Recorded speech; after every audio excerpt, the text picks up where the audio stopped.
Susan Verde, it is so lovely to have you here. I mean, who else do I want to spend a Friday afternoon chatting with about books? This is fantastic.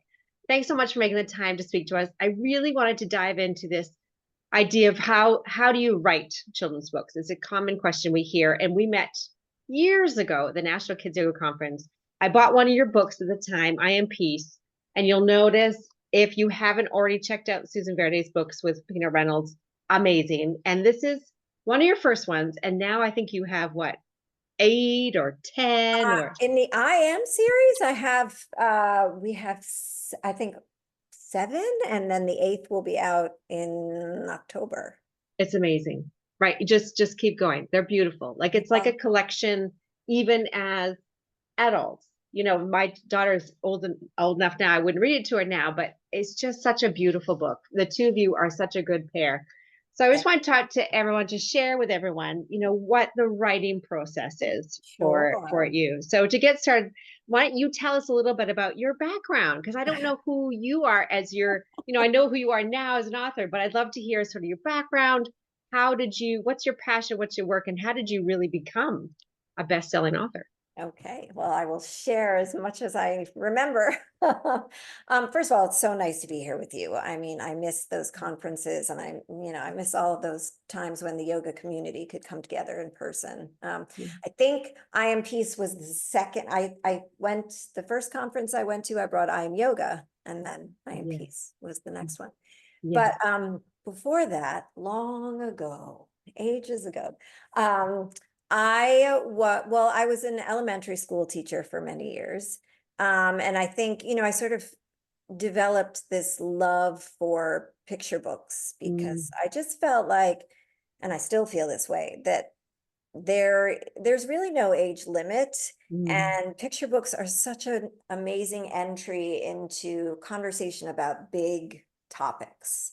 And they take these big concepts and break them down. And sometimes they're not always heavy and they're not always so deep, but there's always something that they provide that you kind of need at that moment. That being said, over the years, thankfully, we've had more and more diversity in books and representation, which was something that was missing. And there's still not enough, but it's getting there. But yes, so as a kindergarten teacher, I loved picture books, and I loved being able to get different things out of them with the students. But I also began to kind of notice what the students were going through emotionally, socially, and at that point we didn't really have any specific social emotional learning curriculum. It was just, you were either a teacher who sort of went in that direction or you weren't. And I always had a lot of kids who needed a lot of support in that way. So that was the direction I went in. And I did start to kind of notice that there were things, that we couldn't talk about, or that weren't being talked about, or that were difficult to bring up. And I wish there were books about that. But in the meantime, I was also learning how to teach yoga and mindfulness to kids, so I could at least give them those extra tools for whatever was going on in their lives, because those things helped me so much. Um, and then I stopped teaching. I had my children, and when they were about 4 or 5 years old, that's when I started writing. mm, I really didn't know what I was going to do with all the stuff I was writing. It just was something that felt natural to me. mm. It was a lot of poetry. It was a lot of, things about your feelings, and maybe it was just my own therapy at the time. I don't know.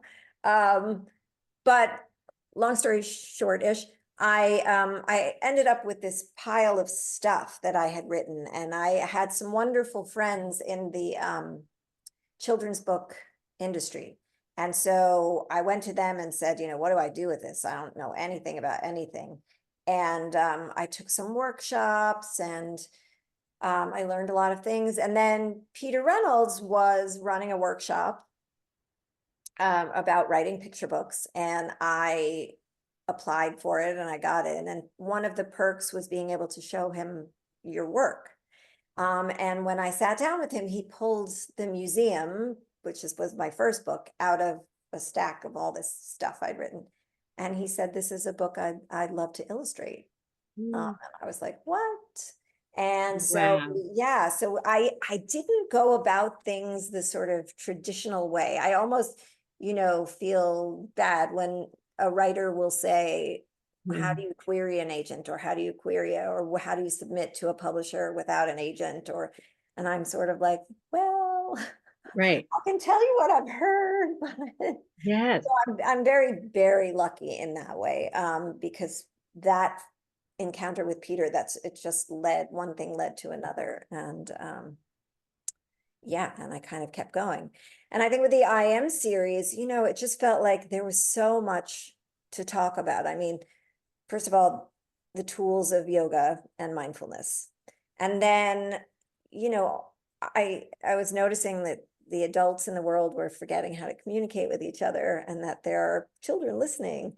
So Mm, it just felt like there were more things to talk about, empathy and, compassion and all of that. So that's just kind of mm, how it all got started, and what motivates me to keep it going. yeah. What I love about your journey, Susan, is that you started as a teacher, right? And so you were noticing you were with children all the time. You have a deep passion for children's books. I can totally relate. I'm obsessed with picture Yeah. books, right? And I think that's just you are or you're not. Like, I mean, Right, right. I'm totally obsessed. No matter where I am in the world, I always have to find a bookstore, and I'm always in the kids Oh section, my gosh, I'm right there right? with It's just the way it is. So there's an obsession, a passion there, right? And then you're working with children, finding out what's missing or what their needs are, what you can see you can offer through a picture book.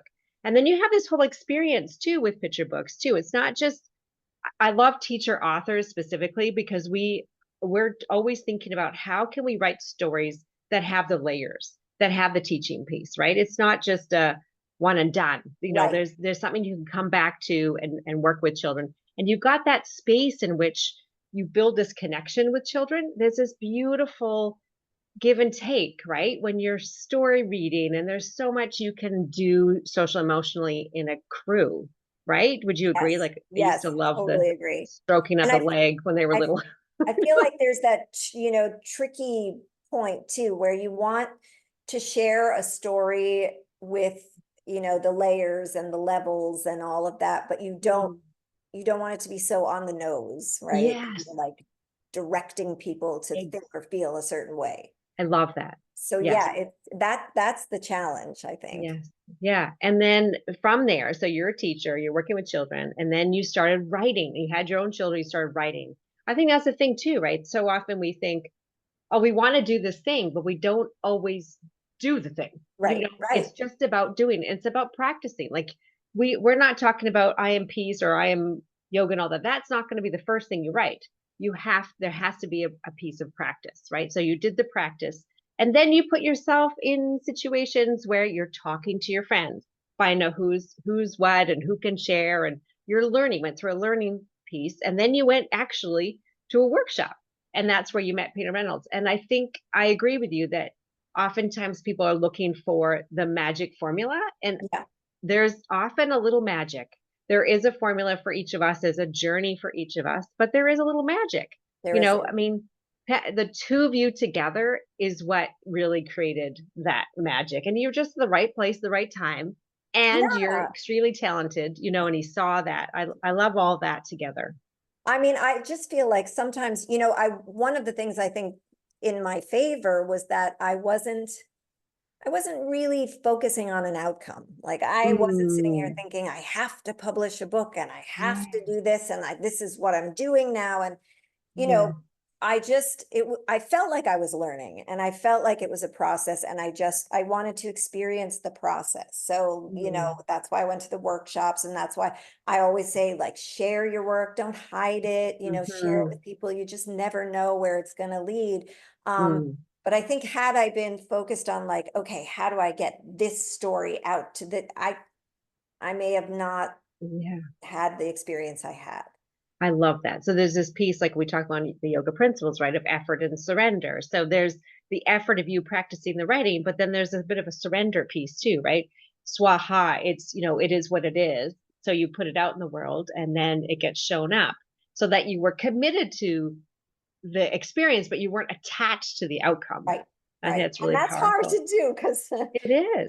as a teacher, as a mother, as a whatever, as a person in Yeah. the world, we, trying to survive, trying to take care of our families ourselves. I mean, we do look to the outcome, right? We are Yes. setting goals and Yeah. I mean, that's important, but I think sometimes when we don't, it gives us more freedom. Yeah. I love that. So thinking about these concepts, yeah, I think Susan's just got the dog's coming back. Yes, awesome. So talk to us about how you weave. We talked about some of these yoga principles that you've been interested, and you also talked about not being on the nose. How do you talk to us about how that sort of writing process of here's what I want to cover, here's what I want to teach, and then what's that journey for you? Well, I think that, you know, oh, my dog's chewing on a bottle now. Um, so in thinking about just the yoga asana, right? Just the poses at first, Mm, because I am yoga was actually a suggestion by my publisher. They were like, you teach yoga to kids. Why haven't you written a kids yoga book? And I was like, oh yeah, that's a good point. But when I was writing it, I started to think, I do not want to make this instructional. I really mm, want to make this about what I see when kids experience these different shapes, movements, things in their bodies, in their minds, and how it helps them, what it does for them. mm, And so that became sort of the goal, is not so much the, do this and you'll be a tree, but when I'm a tree, I feel this way and it can mm, help me in this way. And so I think that sort of became the foundation going mm, forward. Like whatever I was kind of going after, it wasn't meant to be, again, we come back to the experience. It wasn't meant to mm, be, this is how you should feel, act, whatever. It's more like, this is what is available to you. mm, And here's how maybe you can tap into it if you want to. Um, and I think that just pulls from all of it, really. mm. Yeah. It's just, yeah. So I mean, it's my yoga, my mindfulness is all influenced the way that I sort of approach everything. Mm, Um, even if it's part of my own writing process where I'm just like, okay, I have to, breathe and be and mm, really tune into my senses and, all of that. So it's really been a wonderful piece that's helped me in the yeah. writing. I love it because you're taking concepts that are more well known that people think they want. Like I want to learn yoga, right? And I see yoga on magazine covers or whatever I see in class, and we see the shapes and as you say, the postures. But what you're giving them really is what they need. And so underneath that are the principles that are more subtle, that are more nuanced, that are really that deeper understanding of what it means to be human, right? It's not the point isn't what the posture looks like, but it's how the posture makes you feel, Right, right. right? And And it it's feels like so that. different from, I mean, as you know, it's so different from adult classes where there's all the Mm, alignment and the this and the that. And I think if you give kids the freedom, sorry about that, to just be in it, just experience it, however they mm, experience it, it's so beneficial and different. yeah, right. And so you teach writing. I mean, you're encouraging adults and children to do writing. So when you're working with children or adults, what are you saying to these folks who say if you had three top tips, on how to write effective stories that children and adults not only love. And I think the adult piece is really important because as adults, we're ultimately buying the book, Yeah, right? So we have to get behind it, yeah, right? Even if I remember my daughter was little with picture books, I mean there weren't many books where she loved them and I didn't. right, But right. in that case, ultimately I'm the buyer and I'm the one reading the Everyone has story to and read I'm it. right. And I'm more animated and excited, and enthusiastic if I love the book. So the story has to not only be for adults, but also for children. So Yeah. what are sort of your top tips for writing Oh, my effective top stories? tips. We can all get in our own way. That's part of the thing that stops us from doing these things that, like, we want, like you were saying earlier, you want to do them, but then you don't end up doing them because we Mm, overthink it and we get in our own way. And so my first tip is not to overthink it. Just if you have something you want to express, mm, just do it. Just write it down. And mm, the thing is, there's always the opportunity to go back and change and fix and pull out and, edit and all those things, but just get it out, right? Get it mm, out of your system. And then also don't be afraid to share your work, right? mm. Some people are worried about criticism or, not doing it right, or somebody else hearing their story and not liking it. But actually, it doesn't matter. Your voice is as important as anyone else's, and Mm. share. Because again, you never know where you're You gonna never know. Right. end up. Yeah. And then I guess my third one would be, read a lot. Like, Mm, look at a lot of mentor texts. Don't think that you should stay away from reading about a topic because you want to write about it and somebody else has written about it and you don't want to steal their ideas, or you don't want to, or you're never going to be able to write like that or whatever. No, there's room for all of our voices and our approaches to different things. And reading each other's books is so helpful to right. inspire, you know. Mm. So those would be like my top three. I love that. I love the overthinking because I think we Oh, can get in our way. And I think that comes back to what you said before about being attached. So there's this probably misconception that, oh, okay, I've got these stories. I just want to get them published and then everything will be, then right, that's the journey. The journey starts when you publish, right? right. I mean, you still have to Oh get my it gosh, out in the I world. knew nothing. I learned, and I'm Right. still learning. And Yeah. of course, I have, I get rejections, or I get, a lot of edits that I have to do, or I get, and one thing I'm always saying to kids is, because I remember as a kid when you turned in a paper or something and then you got it back and it had all these marks all over it, and Right. it was like a punch in the gut. It was like, Yeah. oh, I'm really terrible and look Right. how poorly I've done. But Right. actually, I have learned over this process that that feedback is so helpful and Mm, necessary. And I don't have to agree with all of it, but right. just being able to collaborate makes it feel richer, and all the more exciting and interesting. I mean, I love having an editor now. Like, I Yeah. can't imagine writing something without Right. having Right. someone sending it back to me saying, like, this doesn't make any Mm, sense, and this right. one you used twice, or Yeah. whatever it is. So Right. That's so interesting you said too about your third point there about not reading other people's work. And I think to myself, I'm actually the opposite. I did not read any children's mindfulness books at all during the period in which I was writing. I've sort of probably put up my writing hat for now, and now I'm looking at books, yeah, and I'm like, oh wow, so excited. I mean, I was always reading picture books, but it wasn't specifically within yoga mindfulness because I didn't want to be unconsciously by like a right. steal. But I that's think if interesting. That you doesn't. have a sense of, like, you already know Yeah. what you want to say, Yeah. and Right. then you don't have to be reading mindfulness books, right? Right. Like, Right. maybe you're reading picture books just to see how the flow goes, or just Yes. see Right. Exactly. the That's what words I. on Yes. the page, or all Yeah. of that, and how you can, you know say things so they can Right. be drawn properly. You Yeah. don't have Yeah. to Yeah. say so much. And I think so. It doesn't have to be the topic that you're thinking about. Just reading the books in general, I think, gives you a good sense of all of that rhythm and cadence and all of that other Yes. stuff. But Yes. if you're Yes. stuck, then by all means, Yes. not everything is borrowed. Right. So Right. Right. these are not new ideas, but Yes. you are a unique individual, so your Right. take is going to be different.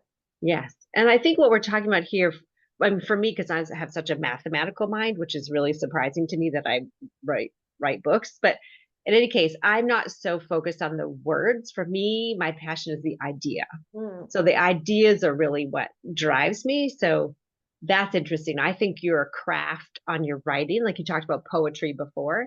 I think you have that beautiful blend. I would not call myself a poet in any means, but I'm very passionate about the ideas behind it. So yeah, I think that's about finding your own unique voice, right? And right. owning who you are and what you can bring to the experience, and know that we're all, as you said, we're all different and we all have different things to bring to the world. So I think that's important to think about. Right. And because yours is different, it doesn't make it worse. It doesn't make it better. It just makes it different. Different, exactly. And Yeah, which is wonderful, which is like, why would we want everything to be the same right, anyway? So, right, exactly. So talk to us about, do you have a story? Because I'm sure I've seen you in story times here near us here in where I am in Boston. I wasn't able to make it and I was bummed about, but I use, can you tell us a story about a child in your story time, or maybe somebody that you know was written in and told you? I'd love to hear a story about a child interacting with one of your books. oh, I mean, well, I have to say, so one of my favorite things in the world about being a picture book writer is being able to go to schools or yoga Mm, studios or bookstores or wherever and interact with kids and yeah. their families. And they, I mean, they come up with the most, they ask a lot of funny questions too, but they really do. I mean, I have seen so many students with their teachers use these books in incredible ways. They make walls of I am, and they Mm, express their individuality, and they talk about, empathy and compassion. But I mean, I'm just trying to think of one particular example. It's just they all, I- they they just get it. So a lot of times mm, people think these little kids, I speak to kindergarten through 12th grade, and they think that the little ones, how are they going to get these concepts and how are they? And they do. I mean, I mm, was doing Who I Am. So we have the latest one is Who I Am Words I Tell Myself, which is a book of mm, positive affirmations. And basically it was sort of a break in the IMs until we got to mm, the next IM. So we pulled the art from all the other books, and then I wrote all of these positive affirmations and sort of, sandwiched them all in between this text about when your mind tells you something that's not kind, you can choose something different.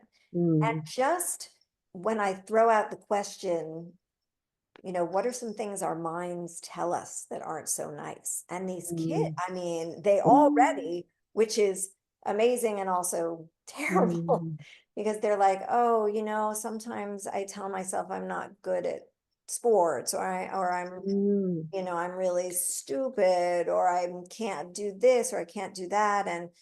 And so the nice thing is then following it up with, well, what can you say to yourself that's really the truth? mm, And then I can tell myself I'm learning. I can tell myself I am good at these things, and trying my best is enough. And like, I mean, and these mm. are, 6, 7 year olds. Yeah. So they're really in tune to all of this stuff. I do give a lot of credit over to educators who are just laying the groundwork for this kind Mhm. of thing. Mhm. This Um, is so great because have you heard of this book, The Coddling of the American Mind, oh, by Greg and Jonathan Haidt? So this came out in 2018. Our superintendent recommended it to us. The one of the authors, Jonathan Haidt, is just published The Anxious oh, Generation. yes, Yes, yes. yeah.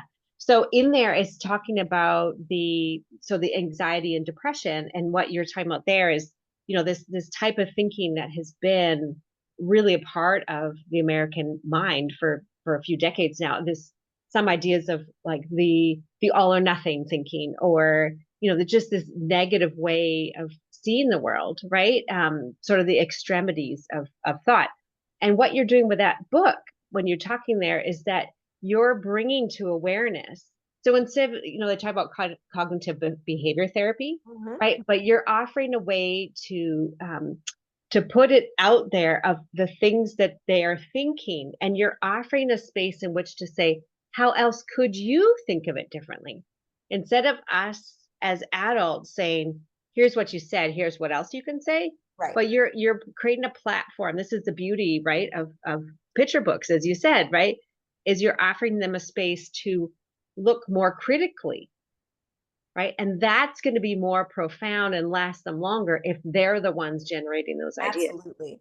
Absolutely.